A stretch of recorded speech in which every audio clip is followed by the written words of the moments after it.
Hello everybody, my name is Jackson Brown and I'm going to talk about aicsimageio, a microscopy image reading and writing library in pure Python. So at a high level, aicsimageio provides a consistent, intuitive API for reading in or out-of-memory image pixel data and metadata.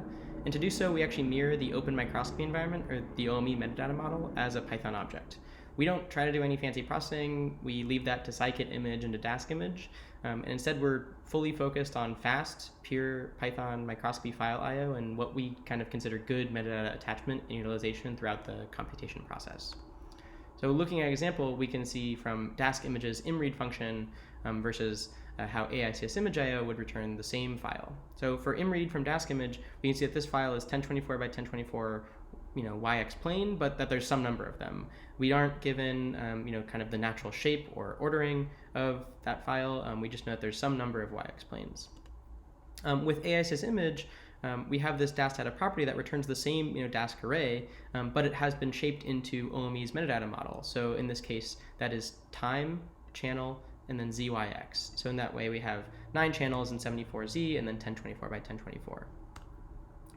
And because we have that aicsimage object that has a Dask data property, we also have many other properties and functions, right? So because of that, we aren't simply an array of voxels. We provide easy access to dimension information, common pieces of metadata, or full access to metadata. We support multi-scene files, and we have a bunch of shorthands and much more on that object.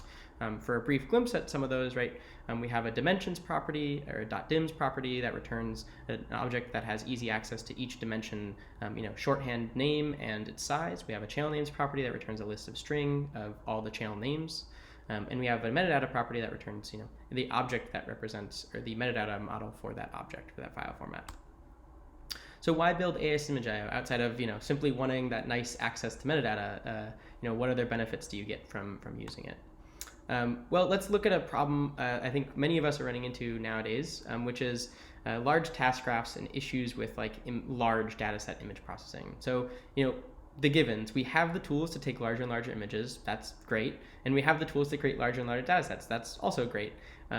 But right, with larger and larger images, that means we can't load the image fully into memory. Well, Dask delayed from both Dask image and aicsimageio have already kind of solved that, because Dask delayed allows for just-in-time image reading, right? We aren't gonna load that piece of the image until we just need it. And Dask and Prefect make parallel processing very easy. So the larger and larger data sets we can avoid that because we can process them in parallel very quickly and easily. But problems start to arise when we realize that the Dask scheduler falls over when processing millions of tasks. Not great, but it's a scheduler and all schedulers have that problem.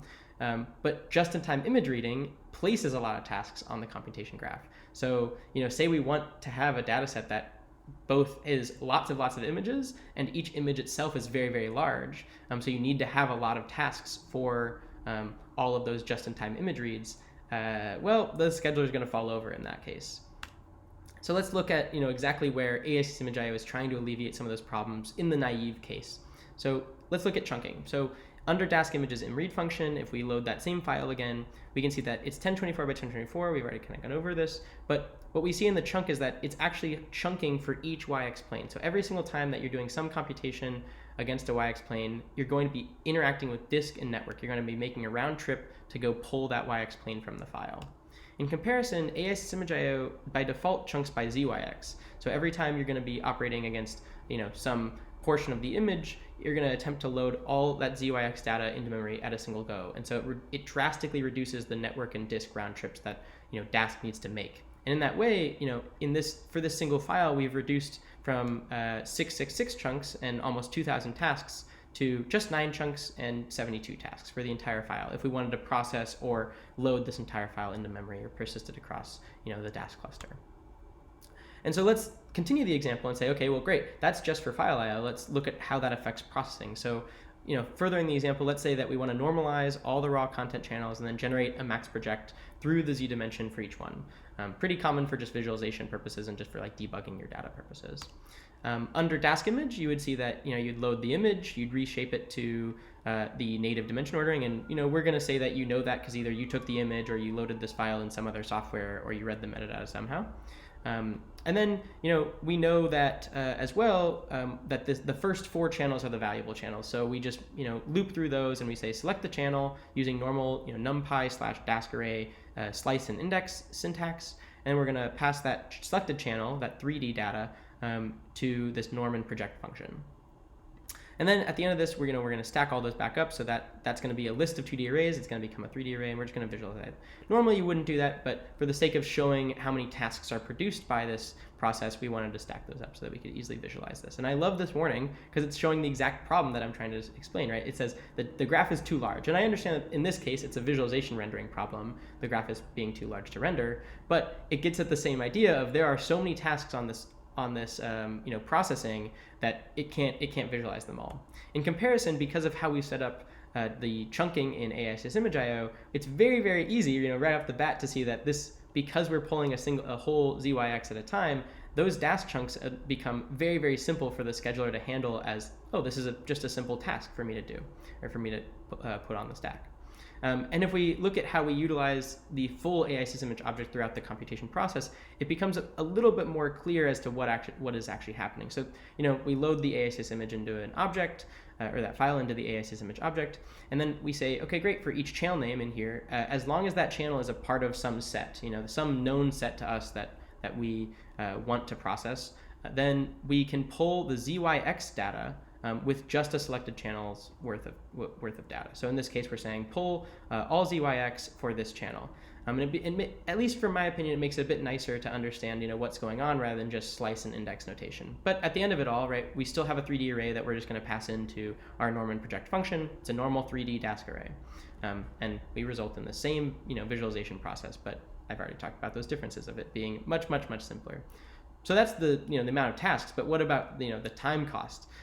So if we were to compute that 3D array of projections, so in that case, in the Dask image version, we are what's ultimately happening is it's going to read from disk 74 times, because there's 74 Z planes in each channel, so 74 times 4. And it takes 50 seconds to kind of both do that disk round trip and that processing. In comparison, aicsimageio, because we're only doing 4 disk round trips because the entire Z stack is read at once, that processing becomes less than 3 seconds. So we're truly only doing like kind of 4 disk reads at a time. And you might say, okay, well, with that many tasks, like parallelism would be good, right? So let's spin up a cluster and see how much Dask image just kind of YX chunking benefits from it. And it does help quite a bit, right? It drastically reduces it from its 50 seconds down to 17 seconds. But the case is still that, aicimage's chunking is that much better just in the single threaded case that, there's still not really a good comparison. And just because we have to show a pretty picture, here's what one of those match projects looks like. So how is this possible? So, under the hood, both Dask image and aicsimageio are both creating delayed Dask arrays for just-in-time image reading. However, it's the size and configuration of those delayed chunks that matters the most, right? And by utilizing the metadata before constructing the array, we can cover about the 95% user case because we are enabling chunking by whole dimension sets. By default, that's ZYX. And this greatly reduces the disk and network round trips, right? Instead of every time I need to compute something against the image, I'm pulling a YX plane.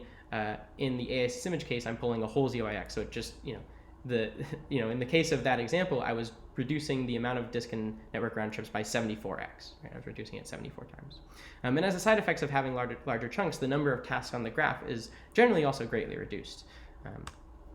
And you might say, okay, well, that example is also a little bit, cheating because the processing that you're doing was exactly through the Z dimension. You needed to pull all the Z dimension data. So isn't that a bit unfair? And so we've thought about that and say, well, maybe you're working on time series data. And in many cases, most of our file readers have this chunk dims property that allows you to specify which dimensions you want to chunk by. In this case, I have a time series file, and I'm saying I would like to chunk by TYX. And down here, we can see that exactly that. The T, Y, and X dimensions are the ones that have a full, read every time you're doing some processing. So let's go back to our problem and where it fails, right? So the Dask scheduler falls over, right, because there's so many tasks and so many things that the Dask scheduler has to manage.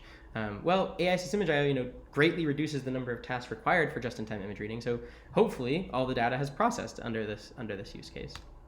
And let's look at the takeaways. One, use metadata as a computation tool. Images are more than just many 2D planes. They are n-dimensional. So we should work with them in that way. And two, use metadata to set up your array for faster processing. Right? aicsimage is able to achieve that nicer and kind of more expansive chunking because we look at the metadata first and we say, what is in this file? Okay, great. Now I want to read all of this, this larger chunk in a single go because we know it's more than just 2D. And the other thing, right, from my engineering background, please use metadata as a code legibility tool. At least from my perspective, when a scientist hands me code and says, do something with it, it's much easier on my end to say what's going on here if there's, at least dimensions and channel names there that I can understand rather than just, integer indices and slices. And using these takeaways, generally we can move from processing thousands of images at a time to tens of thousands of images. We're still going to hit some Dask scheduler limit. We're going to hit any scheduler limit. But at least if we reduce the number of tasks that we put on the scheduler, we can bump that number up. We can bump the dataset size up. So thank you for listening. You can install 4.0, which was what we used in this presentation, with pip install aicsimageio --pre. You can find our repo on GitHub and our docs on GitHub, and you can find me on GitHub and Twitter. Thank you very much.